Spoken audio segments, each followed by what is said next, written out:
Jake Morrison floated in the observation deck of the space station, watching Earth turn slowly below him. The planet looked peaceful from up here, covered in green forests and blue oceans. It was hard to believe that 5,000 years ago this same world had been a battlefield.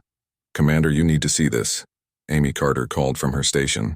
Her voice carried a note of worry that made Jake push off from the window and drift over to her workstation.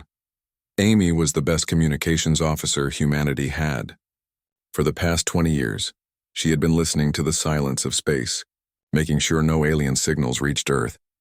It was her job to keep humanity hidden from the galaxy that had once tried to destroy them.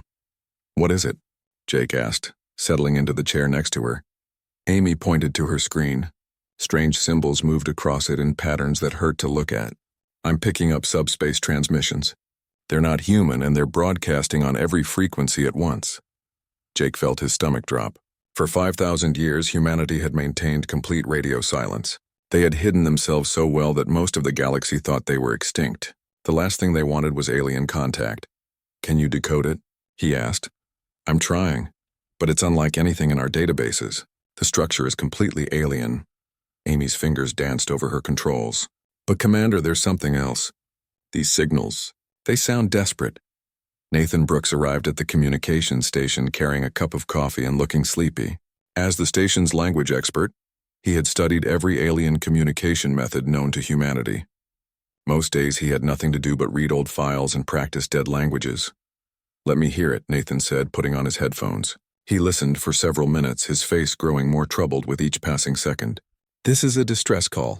Multiple species all broadcasting at once. They're calling for help." "Help with what?" Jake asked. Nathan worked at his translation computer for an hour before he found the answer. When he looked up, his face was pale. "Something called the Devourers.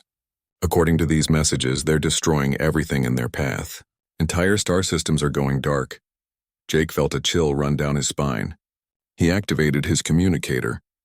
"This is Commander Morrison. I need an emergency meeting with the High Council. Priority Alpha." 3 hours later, Jake stood in the council chamber on Luna Base. The High Council of Terra hadn't met for over 200 years. Most decisions were handled by local governments or AI systems. But this was different. Director Lisa Hayes entered the chamber first. She was a small woman with gray hair and sharp eyes that seemed to see everything. Behind her came the other council members, representatives from every human colony in the solar system. "Report," Lisa said without wasting time on greetings. Jake played the alien transmissions for the council. The strange, desperate voices filled the chamber. Nathan provided translation as the messages played.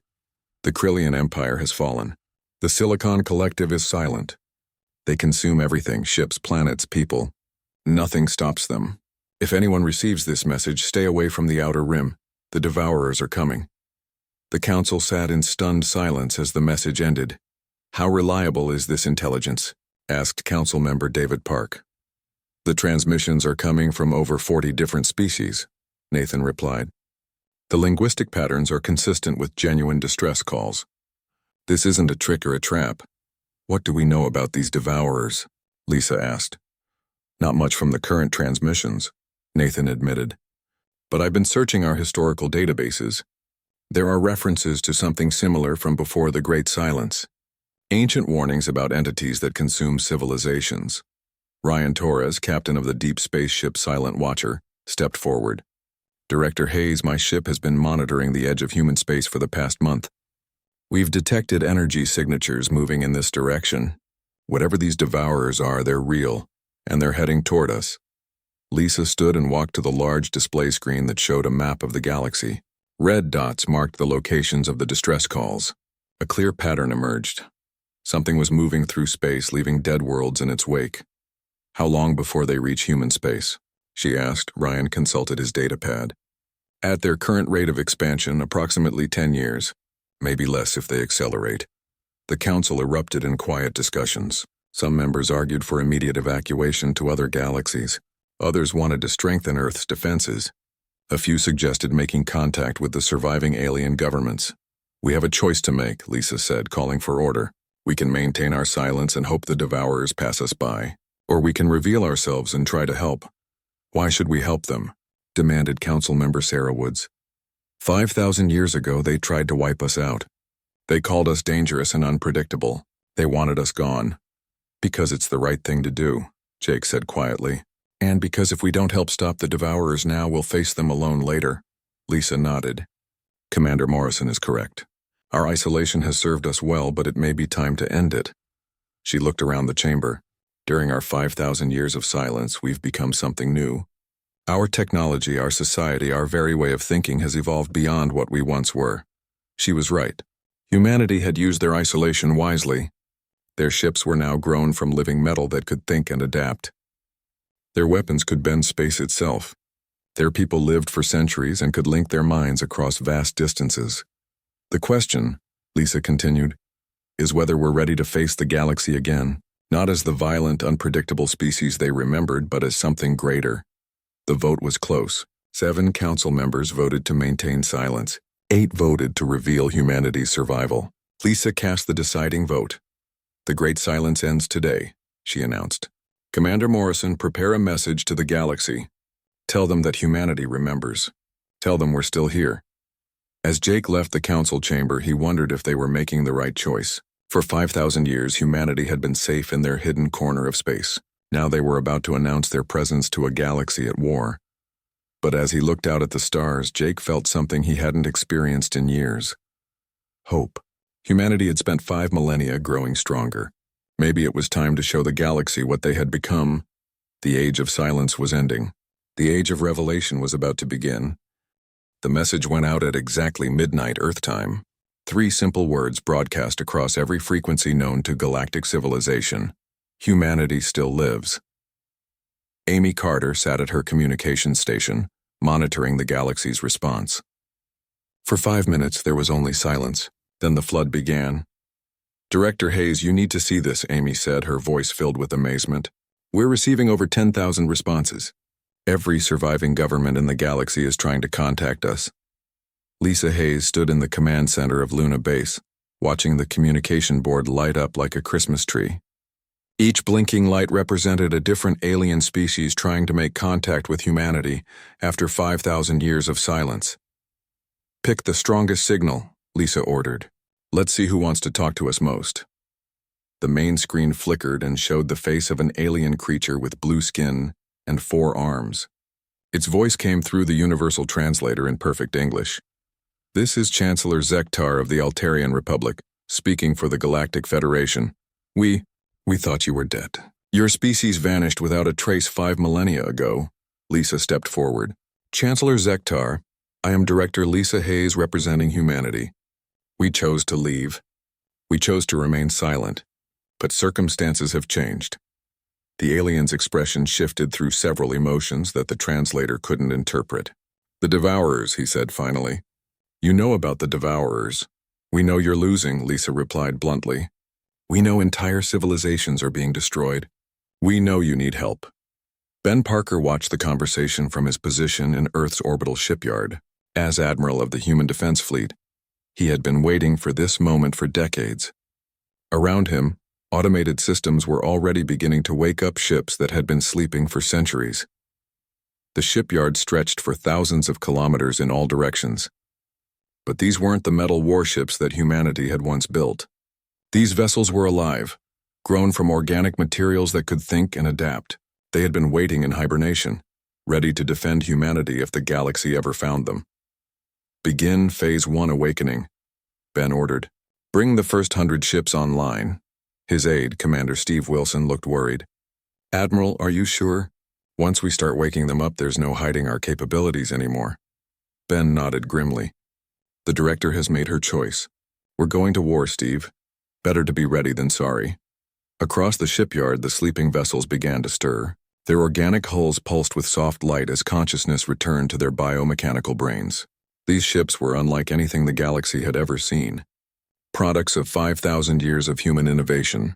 Meanwhile, Kate Sullivan worked frantically in her laboratory on Mars. As humanity's chief engineer, it was her job to make sure human technology could work with alien systems. The problem was that human technology had evolved far beyond anything the galaxy understood. Director, we have a problem, Kate reported over the communication link. Our quantum drives operate on principles that most alien species consider impossible. Our weapons exist partially outside normal spacetime. If we show up with this technology, they're going to panic. Can you build simpler versions? Lisa asked. Kate shook her head. Not quickly, but I can create interface systems that will make our tech look more familiar. It'll take about a week. You have 3 days, Lisa replied. In the outer solar system, Troy Adams prepared for humanity's first diplomatic mission in 5,000 years. His ship, the Eternal Vigil, was one of humanity's newest vessels. It looked like a living thing made of silver metal, with no visible weapons or engines. Colonel Adams, are you ready for departure? Lisa asked over the communication system. Troy looked around his ship's bridge. The walls pulsed with soft blue light and the floor felt warm under his feet. The ship wasn't just his vessel, it was his partner, sharing his thoughts and responding to his emotions. We're ready, Director. The Vigil and I will make contact with the Federation fleet at the coordinates they provided. The journey to Federation space took 6 hours. When the Eternal Vigil dropped out of faster-than-light travel, it found itself surrounded by dozens of alien warships. The aliens had clearly expected humanity to arrive with primitive technology from 5,000 years ago. Instead, they found themselves facing a ship that seemed to be made of liquid metal and starlight. Unknown vessel, this is Admiral Kethron of the Federation fleet. Please identify yourself and state your intentions. Troy activated his ship's communication system. This is Colonel Troy Adams of the Human Diplomatic Corps. We're here to discuss the Devourer threat. The alien admiral's voice carried clear amazement. Human, that ship. What is it made of? Our sensors can't get a clear reading. It's complicated, Troy replied. May we come aboard your flagship for discussions? 20 minutes later, Troy found himself in the conference room of the Federation command ship. Around the table sat representatives of a dozen different species, all staring at him with mixtures of fear and hope. Admiral Kethron, a tall creature with green scales and 6 eyes, spoke first. Colonel Adams, we need to know, how many ships does humanity have? Troy considered his answer carefully. Enough, he said finally. And your technology level? Advanced. The Federation officers exchanged glances. Finally, Chancellor Zektar appeared on the main screen from his ship. Colonel Adams, please be direct with us. We are facing extinction. The Devourers have destroyed 43 major civilizations in the past year alone. Our combined fleets barely slowed them down. Whatever differences we had with humanity in the past, we need your help now. Troy felt the weight of the moment. For 5,000 years, humanity had been alone in the universe. Now they were being asked to rejoin a galaxy at war. Chancellor, I need to show you something, Troy said. He activated his portable display and showed them recordings from the Devourer attacks. The images were horrifying. Massive biomechanical ships that seemed to eat everything in their path. Planets stripped of all life in a matter of days. Entire star systems going dark as the Devourers consumed every source of energy. They adapt to everything we throw at them, Admiral Kethron explained. Nuclear weapons, antimatter bombs, reality warping technology. Nothing works for long. They learn from each attack and become immune to it. Troy studied the tactical data. It was worse than humanity had imagined. The Devourers weren't just destroying civilizations. They were consuming them, learning from them, becoming stronger with each victory. How long do you have? Troy asked. At their current rate of expansion, they'll reach the core worlds in 6 months, Chancellor Zektar replied. After that, it's over. The Federation will fall and every species in the galaxy will be extinct within a year. Troy nodded grimly. I need to report back to my government. We'll have an answer for you within 24 hours. As the Eternal Vigil departed from Federation space, Troy felt the ship's consciousness brush against his mind. The ship was curious about the aliens they had just met, but also worried about the threat they faced. What do you think, old friend? Troy asked the ship. Should humanity join this fight? The ship's response came as a feeling rather than words, a sense of duty mixed with concern. They had been hiding for 5,000 years, but maybe it was time to stand up and fight. When Troy returned to Earth, he found the entire human leadership waiting for his report. He told them everything: the Federation's desperation, the scope of the Devourer threat, and the timeline they were facing. Recommendation? Lisa asked.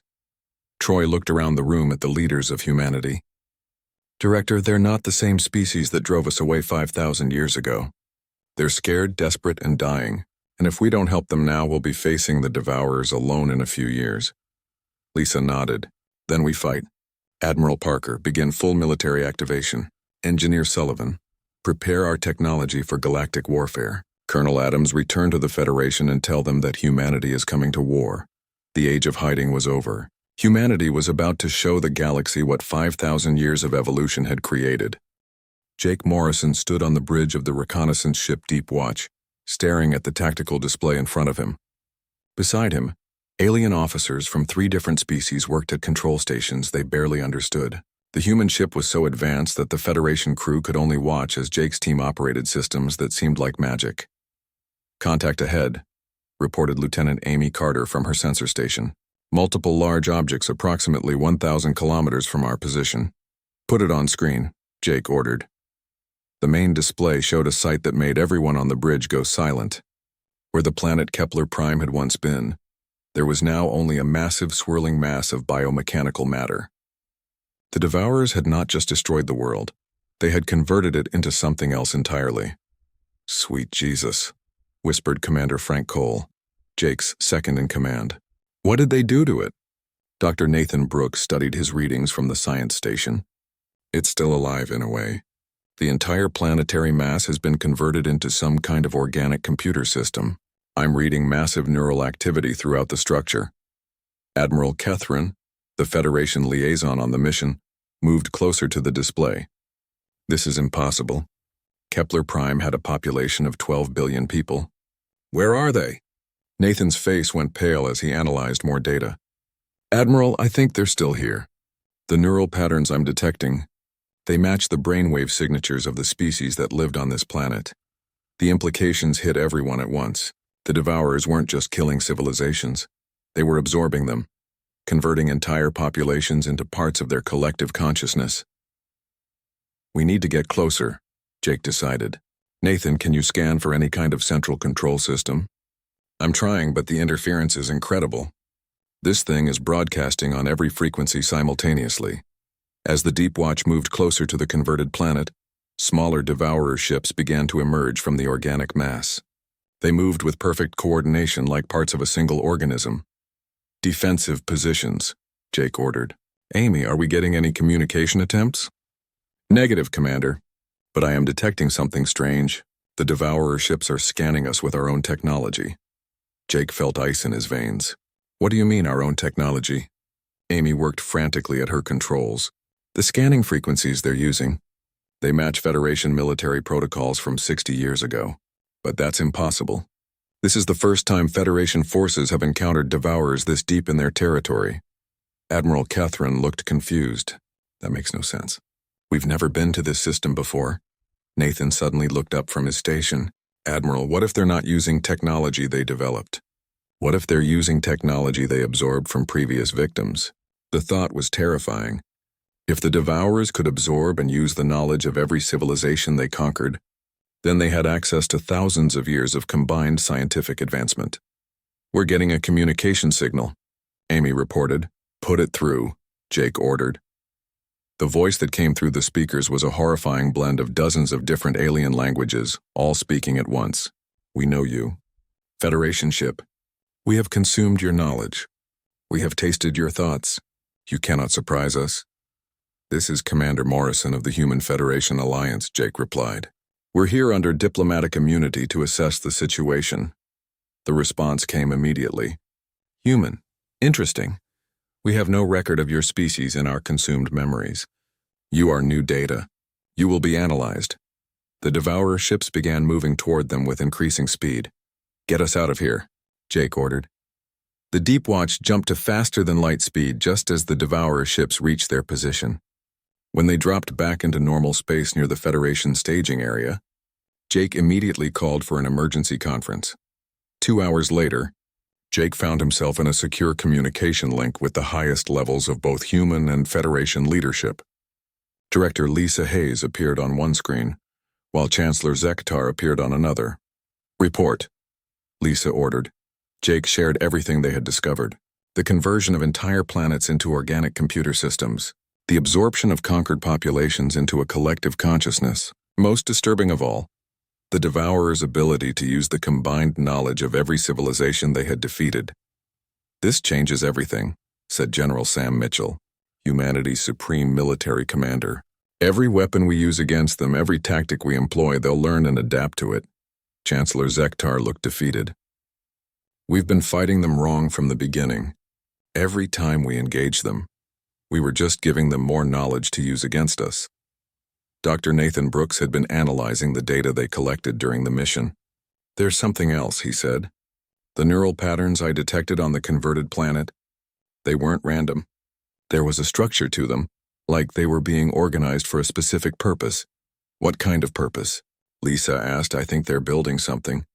Not just consuming civilizations, but combining their knowledge toward some greater goal. Ryan Torres, who had been monitoring Devourer movements across the galaxy, added his own disturbing intelligence. Director, we've been tracking their expansion pattern. It's not random conquest. They're moving toward something specific, the Galactic Core. What's at the Galactic Core? Lisa asked.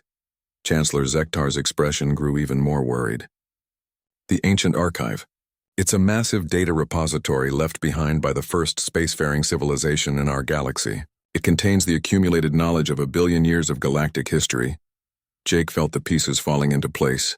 They're not just conquering randomly. They're collecting knowledge, absorbing every piece of information they can find, and heading for the biggest prize of all. If they reach the Ancient Archive, Chancellor Zektar continued, they'll have access to technology and knowledge that could make them unstoppable across multiple galaxies. General Sam Mitchell studied the tactical situation. How long before they reach the core? At their current rate of expansion, 18 months, Ryan reported. But if they continue to accelerate as they absorb more civilizations, possibly as little as 1 year. Lisa made her decision quickly. We need to stop them before they reach the archive. General Mitchell, begin full military mobilization. All human forces, all available ships. Director, Chancellor Zektar interrupted. With respect, the Federation has been fighting the Devourers with everything we have. We've lost thousands of ships and made no significant impact. What can humanity possibly do that we haven't tried? Lisa smiled grimly. Chancellor, you've been fighting them with conventional tactics. You've been trying to destroy them using technology they can understand and adapt to. Humanity has been isolated for 5,000 years. Our technology, our thinking, our entire approach to warfare has evolved in complete isolation from galactic civilization. I don't understand, the Chancellor said. The Devourers can adapt to anything they've encountered before, Lisa explained. But they've never encountered anything like us. We're going to introduce them to 5,000 years of human innovation, and I don't think they're going to like it. Jake felt a chill of anticipation. He had seen some of humanity's new military technology during training exercises, but he had never seen it used in actual combat. The ships that humanity had built during their isolation were unlike anything in the galaxy. There's one more thing, Jake added. During our reconnaissance, the Devourers mentioned that they had no record of humanity in their absorbed memories. That means none of the civilizations they've conquered had any knowledge about us, which means they can't predict our capabilities, General Mitchell realized. For the first time since this war started, they'll be fighting an unknown enemy. As the conference ended, Jake felt something he hadn't experienced since the crisis began. Hope. The Devourers had seemed unstoppable because they could adapt to any known threat. But humanity was an unknown quantity, evolved in isolation, unlike anything the galaxy had ever seen. The real war was about to begin. And for the first time, the Devourers would face an enemy they couldn't understand or predict. Humanity was coming to the fight with 5,000 years of pent-up innovation and creativity.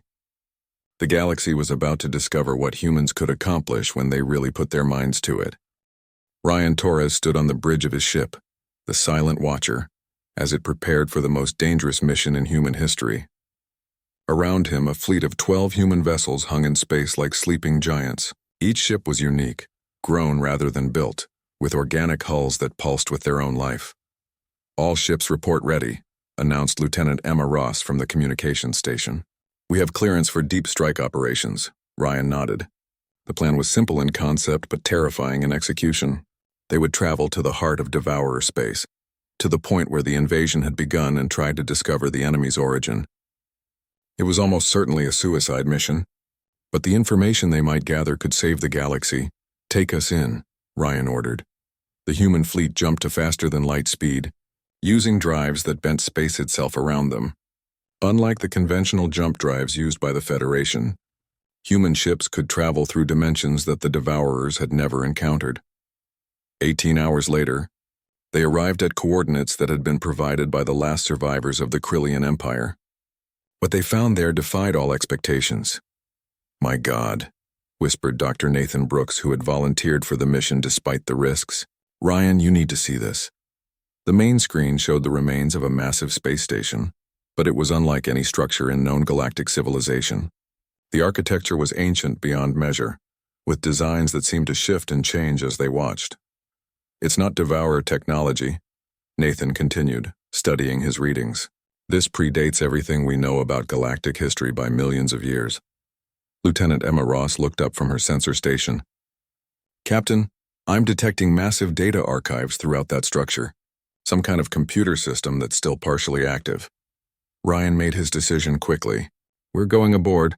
Emma, Nathan with me. Everyone else maintain position and be ready for immediate departure." The boarding party took a shuttle to the ancient station.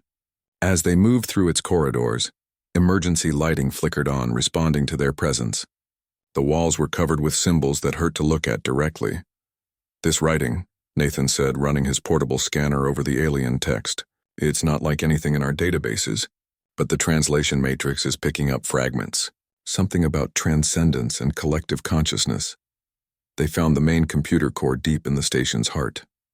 When Nathan connected his equipment to the ancient systems, the results were immediate and shocking. "Ryan, this is impossible," Nathan said, staring at his readouts.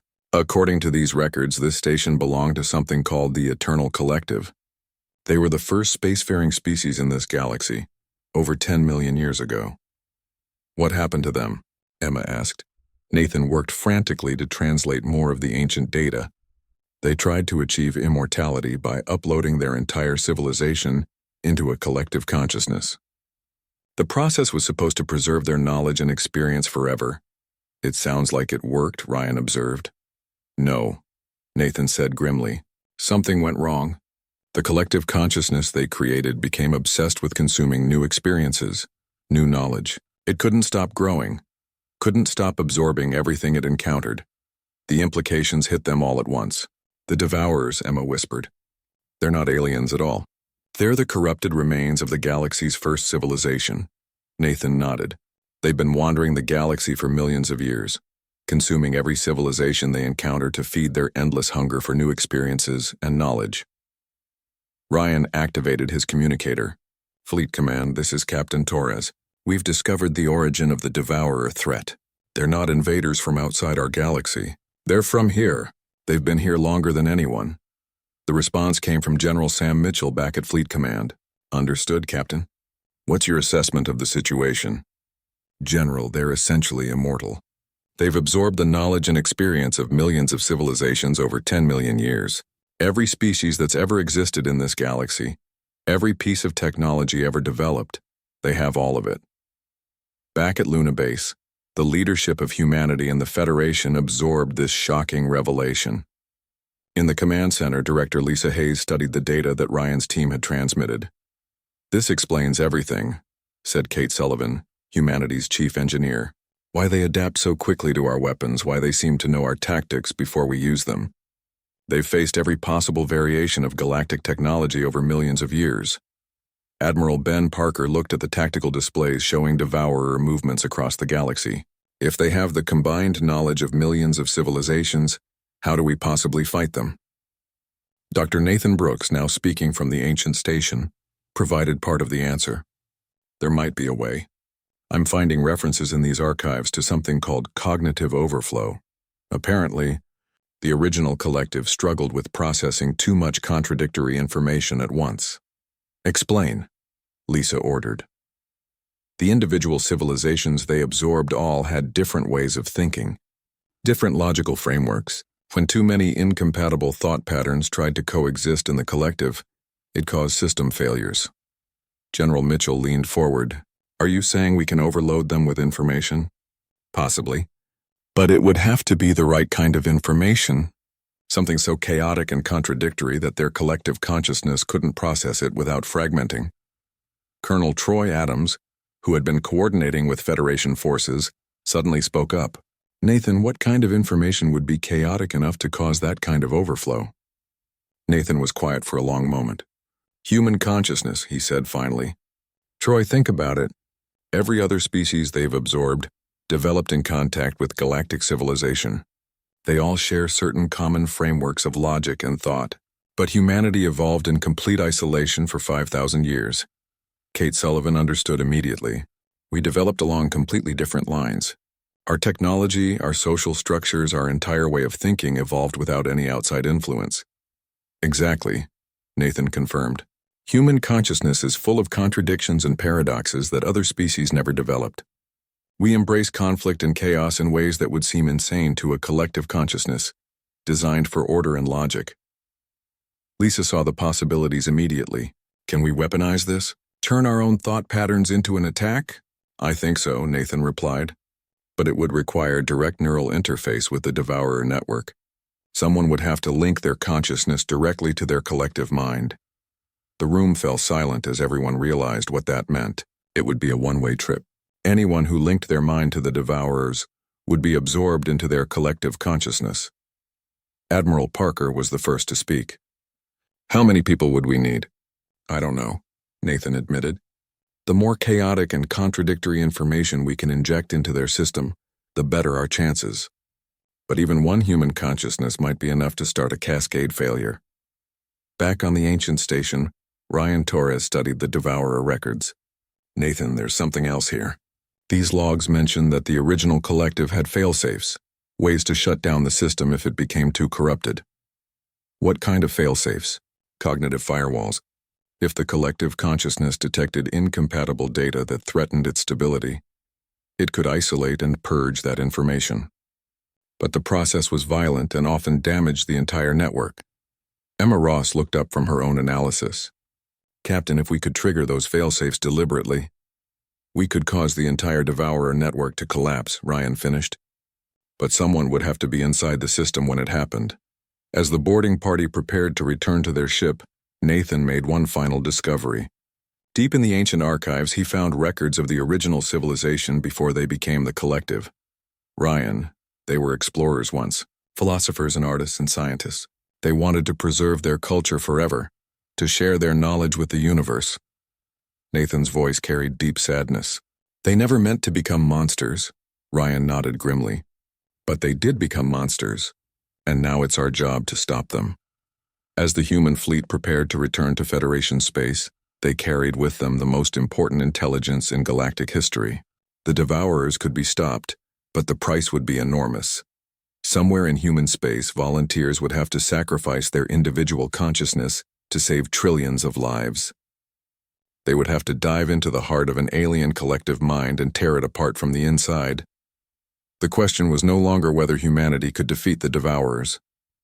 The question was whether enough humans would be willing to pay the ultimate price for victory. The final battle was coming, and it would be fought not with ships and weapons, but with the power of human consciousness itself. Jake Morrison stood before the assembled volunteers in the main hangar of Luna Base. 3,000 humans had answered the call, knowing full well that volunteering meant certain death. They came from every human colony, every walk of life. Scientists and soldiers, artists and engineers, young and old, all united by their willingness to sacrifice everything for the galaxy's survival. "You all know why we're here," Jake said, his voice carrying across the massive space. "The cognitive cascade protocol requires direct neural interface with the Devourer collective consciousness.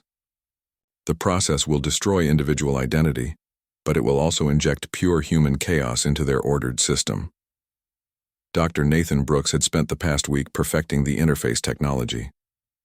The device was surprisingly small, a neural crown that would link a volunteer's consciousness directly to the Devourer network. Once activated, there would be no going back. "The volunteers will be connected in stages," Nathan explained to the assembled crowd. "Each connection will add more human thought patterns to the Devourer collective. The cumulative effect should cause their entire network to fragment and collapse." Amy Carter, now serving as coordinator for the mission, stepped forward. "The first wave of Devourer ships will reach the outer defense line in 6 hours. We need to begin the protocol within the next 4 hours to have any chance of stopping them. Jake looked out at the faces of the volunteers. Some were afraid, but none showed any sign of backing down. They understood what was at stake. If the protocol failed, the Devourers would reach Earth within days.